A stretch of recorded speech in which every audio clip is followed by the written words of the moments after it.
یا ابو the middle class ہے, اس کا دھوپ کا ایکسپوجر بھی نہیں ہے, اور یہ دھوپ کے ایکسپوجر سے اللہ تعالیٰ نے اسکن کے اندر ایسے سیلز رکھے ہوئے جو وائٹامن ڈی بناتی ہے, ادھر سے آپ دودھ بھی نہیں پی رہے, سن ایکسپوجر بھی نہیں ہو رہا. جب وائٹامن ڈی کم ہوتی ہے تو آٹومیٹیکلی کیلشیم بھی کم ہونا شروع ہو جاتا ہے, جس کی وجہ سے ہڈیاں تھوڑی سی نرم ہوتی ہیں, اس کو ہم آسٹیوپینیا کہتے ہیں.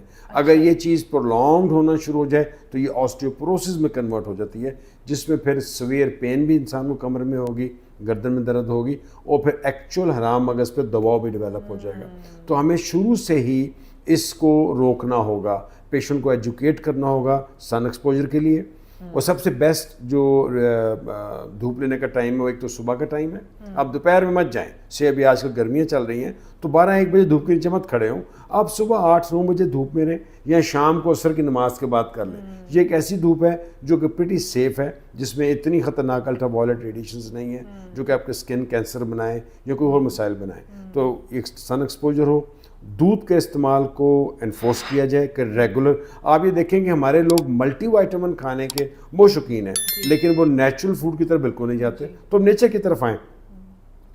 سو مچ سو ابھی ہمارے ملک میں ایک اور چیز بھی ریمپٹ ہو گئی ہے. میں لوگوں سے پوچھتا ہوں کہ آپ مجھے ہلکا سا پیلا پن یا پلاہٹ سی فیل ہو رہی ہے, لگ رہا ہے سیرا جیسے آپ میں خون کی کمی ہے, تو گوشت کتنا کھاتے ہیں؟ جی ہم چکن کھا لیتے ہیں جی ہفتے میں 2-3 دن. اب آپ مجھے یہ بتائیں, گوشت اگر سب سے بیسٹ گوشت یا تو وہ بیف کا ہے یا پھر وہ مٹن کا ہے. جب آپ کا یہ چیزیں نہیں آپ کے جسم میں جائیں گی تو آئرن کہاں سے آئے گا؟ And iron is required for anaemia, and iron is required for so many things in the body. تو آٹومیٹکلی وہ ایک ویشیس سائیکل بن جاتا ہے, پھر اس کی کمی اس کی کمی, اور پھر آپ پھر وائٹامنس کھا رہے ہوتے ہیں, آئرن کی ٹیبلٹس کھا رہے ہوتے ہیں. اب نیچر کی طرف جا ہی نہیں رہے. ہم نیچر کا حصہ ہیں ایز اے ہیومن بینگ, تو ہمیں جو نیچر نے خوراک دی ہے ہمیں اس کی طرف جانا چاہیے. پھر آپ کتنی اچھی بات کی نیچر کی طرف جانے کی. ابھی میں غور کر رہی تھی کہ وہی ملٹی وائٹامنس لوگ کھاتے ہیں and 98% of them is just flush down, absorb ہی نہیں ہوتے. اس لیے کہ جو نیچرل طریقے ہیں, سبزیوں میں, تازے پھلوں میں جو وائٹامنس ہیں وہ پھلوں کے ساتھ اگر آپ لیں گے تو ابزارب صحیح ہوتے ہیں. ایبسلیوٹلی. اور فیٹ سولوبل جو وائٹامنس ہیں اگر آپ اس میں لیں گے, کوئی شک نہیں کہ ہمارے ویورز بھی اور ہماری جنرل پبلک بھی یہ کہتی ہے کہ جی ہم افورڈ نہیں کر سکتے. بالکل وہ کہتے ہیں. لیکن میں آپ کو یہ بتا دوں کہ اگر ہم گوشت کے کو کیٹیگرائز کریں تو beef is better than mutton. بڑا گوشت زیادہ بہتر ہے چھوٹے گوشت کے مقابلے میں, چونکہ وہ اس میں فیٹ کمپوننٹ کم ہوتا ہے. آپ ایسا گوشت لیں اس میں فیٹ کمپوننٹ کم ہے. صرف اس کے اندر جو فرق تھوڑا سا کر سکتا ہے وہ یورک ایسڈ کا ہے. یورک ایسڈ, لیکن آپ یہ دیکھیں how common is the uric acid. کیا ہر ایک بندہ جو ہے یورک ایسڈ کی وجہ سے اس کو جوائنٹس کے اندر سوجن ہوئی؟ ایسا بالکل نہیں ہے. بات یہ ہے دردوں کا مطلب ہرگز نہیں ہے کہ آپ کا یورک ایسڈ بڑا ہوا ہے. آپ اس درد کی وجہ کو دیکھیں. جیسے آج ہم کمر کی درد کی بات کر رہے ہیں, آج ہم گردن کی درد کی بات کر رہے ہیں, ہم شولڈر کی درد کی بات کر رہے ہیں, اس میں ایک وجہ بھی ہائی یورک ایسڈ کی نہیں ہے. So uric acid is not the culprit. اس کا تو culprit is something else, کہ آپ کی ڈائٹری ڈیفیشنسی ہو رہی ہے, آپ کی خوراک میں اتنی چیزیں نہیں ہیں جو کہ آپ کو ہڈیوں کو درکار ہیں, آپ کے مسلس کو درکار ہیں. تو یعنی کہ یہ ہماری اپنی عادات ہوتی ہیں جس کی وجہ سے کامنسٹ کاز آف نیک اور بیک پین ہے. ایک تو ہمارا پوسچر, یس, ہے نا, ہمارے جو کام کے جو روٹین ہے وہ, اور پھر جو ہمارے کھانے پینے کا. جی بالکل صحیح. تو سر اب جیسے کسی ایک کو ہو رہی ہے, کوئی خطرناک باتیں تو نہیں ہے؟ جیسے کبھی میں نے یہ بھی سنا ہے کہ بازو میں درد ہو رہا ہے, وہ دل کا درد بھی ہو سکتا ہے. بالکل آپ نے صحیح بات کی ہے. یہی جو بازو اور کندھوں کی درد ہے, یہ آپ کے 2-3 ڈاکٹرز کے پاس یہ پیشنٹس جاتے ہیں. نیورولوجسٹ کے پاس تو آتے ہی ہیں, they do go to orthopaedic surgeon, they do go to cardiologist. لیکن وہی بات ہے کہ روٹ کاز کو ہمیں ڈھونڈنا ہے کہ ایکچوئل بیماری کیا ہے. اب ہوتا کیا ہے کہ جب پیشنٹ یہ علامات لے کے آتے تو ہم تھورولی ایک ہسٹری لی جاتی ہے اور ایک پراپر نیورولوجیکل ایگزامینیشن ہوتا ہے یہ دیکھنے کے لیے کہ نرو کمپریشن کتنے لیول کی ہے اور کہاں پر کمپریشن ہو رہی ہے, اور اس کو لے کے پھر ہم فردر انویسٹیگیٹ کرتے ہیں, جس میں ہم ایک بنیادی ٹیسٹ جس کو ہم ایکس رے کہتے ہیں, ہم ایکس رے کرواتے ہیں, اور اگر اس میں ہمیں کچھ ایسی چیز نظر آتی ہے تو پھر ہم ایم آر آئی اسکین بھی کروا لیتے ہیں. آج کل اس کا علاج اتنا ایڈوانس ہو چکا ہوا ہے, اور as a matter of fact again میں تو نیچر کی طرف بہت جانے والا ڈاکٹر ہوں. میں دوائیوں کے ساتھ ساتھ فزیو تھراپی کو بہت ریکمینڈ کرتا ہوں, جس کے کوئی سائیڈ ایفیکٹس نہیں ہیں. آج کل physio therapist properly trained scientific بنیاد پہ علاج کرتے ہیں, اور patients they do improve. Right. تو سر آپ مجھے, مگر جیسے فار ایگزامپل میں گھر پہ بیٹھی ہوں, مجھے اب ادھر درد ہو رہا ہے بازو میں, کوئی ایک آپ ٹپ بتا دیں کہ میں یہ پہچان سکوں کہ یہ دل کا درد ہے، اس لیے کہ سب سے زیادہ درد تو اس سے رائٹ. دل کی درد عموماً سینے میں ہوتی ہے، درمیان میں کر کے، اور وہ عموماً لیفٹ شولڈر پہ یا لیفٹ آرم پہ وہ ریڈیٹ کرتی ہے. وہ کئی دفعہ جبڑے کے نیچے بھی ریڈیٹ کر سکتی ہے، لیکن اس کے ساتھ دل کا خراب ہونا، تریلیاں آنی اور گھبراہٹ محسوس کرنا، یہ وہ علامات ہیں جو دل کی طرف جائیں گی. ایک بات. اور دوسری بات یہ ہے کہ مانا کہ ینگسٹرز کو بھی ہارٹ اٹیکس ہوتے ہیں، لیکن میجورٹی کی آپ بات دیکھیں، آپ یہ دیکھیں 8 آؤٹ آف 10 لوگوں کی عمریں جو ہیں وہ 40 سے اوپر کی ہوتی ہیں. ابھی ایک 25 30 35 40 سال کی خاتون ہمارے پاس آتی ہے. خواتین کے بارے میں بتا دوں کہ جب تک مینوپاز نہیں ہوتا تو فار آل پریکٹیکل پرپزز اللہ تعالیٰ نے ان میں ایک سیفٹی رکھی ہوئی ہے، ان کو اسکیمک ہارٹ ڈیزیز نہیں ہوتی انلیس کہ وہ پیشنٹ اوبیز ہو، ڈائبیٹک ہو، ہائپرٹینسو ہو، وہ یا کولیسٹرول یا فیملی ہسٹری ہو. لیکن یہ اتنا کامن تو نہیں ہے کہ آپ کے پاس 40 سال کی یا 35 سال کی کسی عورت کو یہ تمام بیماریاں اکٹھی گھوم کے ایک ہی جگہ پہ آ رہی ہیں. سو بائی اینڈ لارج اس شخص کی ایج بھی 50+ ہوگی، اور اس میں اسموکنگ کا رسک فیکٹر بھی ہوگا، ڈائبٹیز یا ہائپرٹینشن ہوگی، تو اس کو اگر بازو میں درد ہوتا تو ہم کہتے ہیں کہ ہاں جی ہمیں کارڈیالوجی کی اسسمنٹ کر لینی چاہیے. اور کارڈیالوجسٹ کے پاس اپنے مخصوص ٹول ہیں، وہ ٹیسٹ کر کے بتا دے گا کہ دل کا اس سے تعلق ہے یا کہ نہیں ہے. ٹھیک ہے، ایک دفعہ دل انشاءاللہ سائڈ پہ ہو گیا، اس کا نہیں شک ہو رہا، تو پھر غالباً یہ وجوہات ہوں گی. ایگزیکٹلی ایسا ہی ہے. ٹھیک ہے.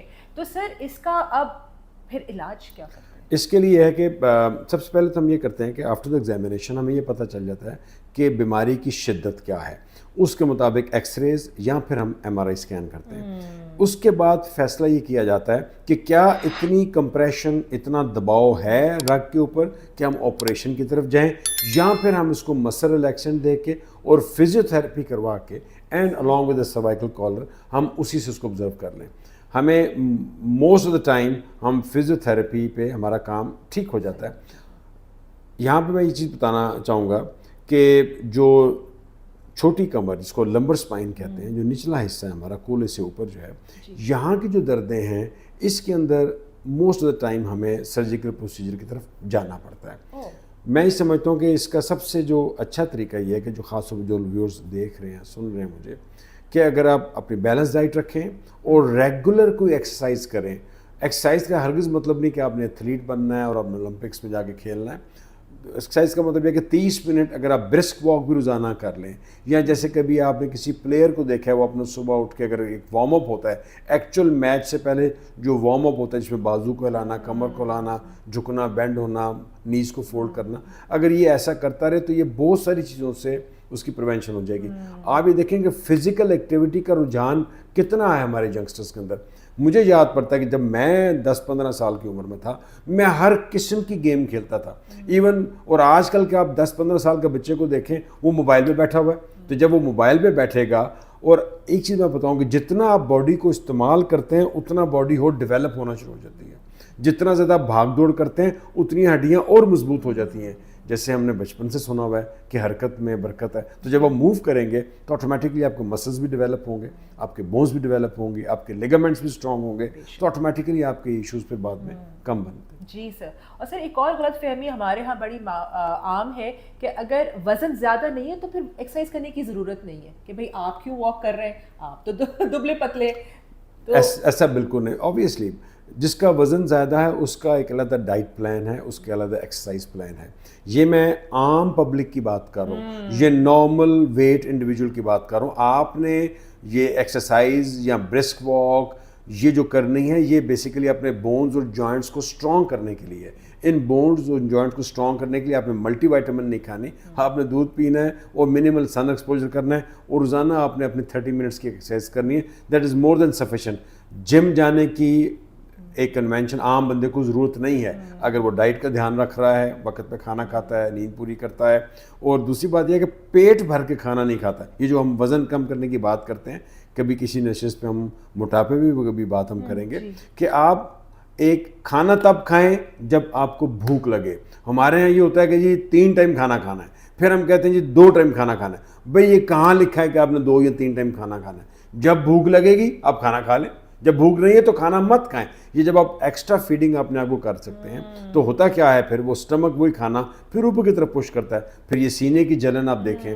ابھی آج کل میں ہمارے اب کوئی سن کے حیرانگی ہوگی کہ 4/10 پیشنٹس ہمارے کوئی نہ کوئی تذابیت کی دوائی استعمال کر رہے ہیں. کبھی ہم نے یہ سوچا کہ ہم اس کی پریونشن کی طرف جائیں؟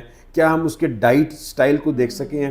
ابھی بیٹھے ہیں تو وہ نمکو کھانا شروع کر دیں گے, بیٹھے ہیں تو آئس کریم کھانا شروع کر دیں گے, فلاں چیز کھانا شروع کر دیں گے, مہمانداریاں بھی چل رہی ہیں. آپ اپنے ڈائٹ کو دیکھیں, یعنی مہمان کے ساتھ بھی آپ نے چائے کے ساتھ بھی بسکٹ کھا لیا اور رات کو ایک پراپر اپنے کھانا بھی کھانا, بھائی کھانا پھر آپ کو اسکپ کرنا پڑے گا. بھوک رکھ کے چھوڑیں, اس سے آپ کا معدہ بھی ٹھیک کام کرے گا اور موٹاپا بھی نہیں آئے گا. سر جو آپ مشورے دے رہے ہیں اگر وہ ہم سب عمل کریں گے پھر تو بہت ساری بیماریاں کرنا پڑتا ہے.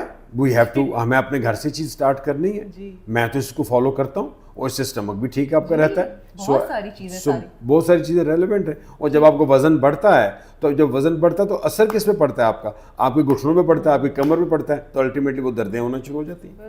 بالکل متوازن غذا اور ورزش کتنی اہم ہے. سر جن کے شعبے گھنٹوں بیٹھنا درکار ہے انہیں اپنے شعبوں کی وجہ سے, ان کے لیے کیا مشورہ ہے؟ دیکھیں بینکرز ہیں, آئی ٹی ہے اینڈ ڈرائیورز ہیں, یہ وہ 3 پروفیشن جس میں مینڈیٹری ان کو 6-8 گھنٹے بیٹھ کے کام کرنا پڑتا ہے. اس کا طریقہ یہ ہے کہ اپنے پوسچر کو ٹھیک رکھا جائے, تو بہت امپورٹنٹ ہے. It is very important to have a good posture. آج کل ایسی چیئرز بھی اویلیبل ہیں, آج کل ایسے ٹیبلز اور ڈیسک ٹاپس بھی اویلیبل ہیں جس میں کم سے کم آپ کو گردن کو فلیکس کرنا پڑتا ہے. آپ گردن کے لیول کو سیدھا رکھ کے بھی کام کر سکتے ہیں. پلس درمیان میں آپ انٹرمیٹنٹلی ایسے لوگ جن کا یہ پروفیشن ہے وہ اپنے باڈی کو اسٹریچ بھی کر لیں, تو گردن کو ایکسٹینڈ کر لیں, اب شولڈرز کو ایکسٹینڈ کر لیں, تو وہ آٹومیٹکلی وہ چیز سے آپ پریونٹ کر سکتے ہیں. اب ڈرائیور ہر آدھے گھنٹے بعد گاڑی تو کھڑی نہیں کرے گا, وہ تو چلائے گا. اس کا پھر یہی کہ طریقہ ہو سکتا ہے کہ جب اس کو کوئی طریقے کی وہ اپنے ڈائٹ پہ دھیان رکھے, جو کہ امپورٹنٹ بات ہے. پلس جب وہ بیٹھے تو وائل ڈرائیونگ تو وہ 90 ڈگری پہ بیٹھے. مینی ٹائمز آپ نے دیکھا لوگ بیٹھتے ہیں تو ایسے لگ رہا تھا وہ لیٹے ہوئے چیئر کے اوپر, بیٹھ کے کریں. پلس آج کل ڈرائیور سیٹس کے لیے ایک اسپیشل پروٹیکٹیو کشنز بھی آ چکے ہیں, وہ استعمال کریں. یہ وہ چیزیں جو کہ پریونشن میں ہمیں بہت استعمال ہو سکتی ہے. بٹ ادروائز انفارچونیٹلی اب آپ کسی کا پروفیشن چینج تو نہیں کر سکتے, اٹ از ناٹ پاسبل. سر یہ موبائل کس پوسچر میں استعمال کرنا چاہیے؟ آبویسلی آپ جتنا نیک کو فلیکس کریں گے آپ بیسیکلی اسپائنل کارڈ کو پریس کر رہے ہیں. تو بہتر یہ ہے کہ جتنا آپ اپنے آئیز لیول کے سامنے لائیں اور اس کو ایسے استعمال کریں, جیسے سے اف دس دا موبائل تو آپ سامنے ایسے استعمال کریں. اور انٹرسٹنگلی آپ یہ دیکھیں جب آپ ایسے اٹھا کے رکھیں گے موبائل کو تو آپ کا دل بھی بہت زیادہ نہیں کرے گا موبائل استعمال کرنے کا. جب ایسے آپ جب اپنے سامنے رکھ لیں گے تو پھر آپ کرتے رہیں گے اور پھر آٹومیٹکلی آپ یہ دیکھیں اس سے نقصان پھر کیا ہوتا ہے. آپ یہ دیکھیں موبائل استعمال کرنے سے جو بھی اس کی اسکرین ہے اس کی ریڈیشنز آپ ریسیو کر رہے ہیں, نمبر 1 بات. نمبر 2 بات یہ ہے کہ آپ اتنا اس کے اندر ڈوب جاتے ہیں کہ آپ باقی جو زندگی کے ضروری کام ہیں وہ آپ کے مس ہو جاتے ہیں. تیسری بات یہ آپ اتنے پری آکوپائڈ ہو جاتے ہیں اس چیز کے اندر کہ آپ کو باقی چیزوں کی جو اہمیت ہے آپ کے ذہن سے نکلنا شروع ہو جاتی ہے. پھر لوگ کہتے ہیں ہمیں بھول جانے کی بیماری ہے. کبھی ہم نے دیکھا کہ ہم نے اپنی پرائورٹی کیا رکھی ہوئی ہے, اپنی زندگی کو پرائورٹائز کریں. آئی ایم شیور کہ ہم کافی بیماریوں سے اپنے آپ کو بچا سکتے ہیں. بہت ہی عمدہ آپ نے تجاویز ساری دی ہیں. سر مجھے یہ بتائیے کہ آپ نے ایک تو بتایا کہ اس جو تکلیف ہوتی ہے اس کی کامن وجہ کیا ہے, اس سے بچا کیسے جائے, متوازن غذا اور شعبوں کے بارے میں جو اسپیسیفک ہے وہ کیا جائے. موبائل کے بارے میں جو آپ نے بتایا وہ تو بالکل گولڈ ہے, اور جو اس کے جو ذہنی اثرات ہیں وہ بھی بہت زیادہ ہم ان کو نظر انداز کر دیتے ہیں. سر میں نے کئی دفعہ دیکھا ہے کہ چھوٹا موٹا درد تو چلتا رہتا ہے, ڈاکٹر سے رجوع نہیں کرتے, درد کی گولیاں کھاتے رہتے ہیں. اس کا کوئی نقصان ہے؟ کیوں نہیں. دیکھیں کہتے ہیں نا access of every thing is bad, ایک تو یہ بات ہوگی. اور دوسری بات یہ جو دوائیاں ہیں دے آر آنیسٹلی اسپیکنگ یہ پوائزنز ہیں. ان دوائیوں کے بینیفٹ ہوتے ہیں, بالکل ہوتے ہیں جب ایبسلیوٹلی ریکوائرڈ ہوتے ہیں, لیکن اس کے نقصانات ہیں.